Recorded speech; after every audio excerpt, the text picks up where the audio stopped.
Good day, everyone. My name is Teacher Eliza, and today we're going to tackle about characters. Have you ever watched a movie where there's a hero who protects people against a villain? If so, let's explore your preferences. Which side are you on? Are you more drawn to the hero or intrigued by the villain? To find out, I prepare a fun activity for you. Question: how much do you already know about character? In any story, characters play a vital role. Characters are the people, animals, or creatures who take part in the story's event.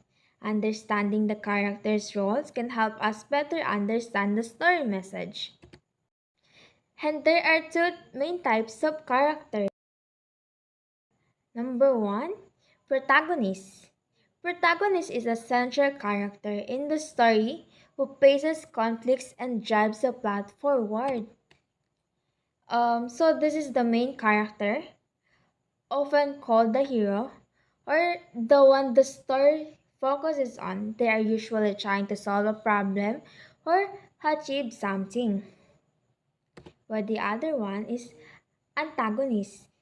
Antagonist is the character or force that opposes the protagonist, creating a conflict and driving the narrative tension in a story.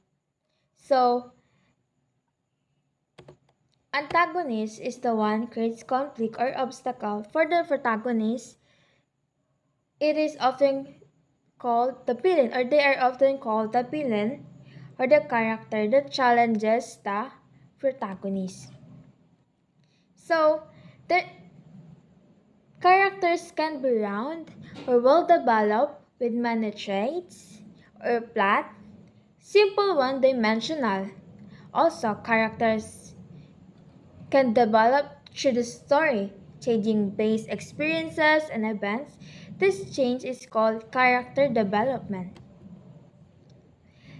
So, okay, now that you already know about character, I have prepared an activity for you to answer.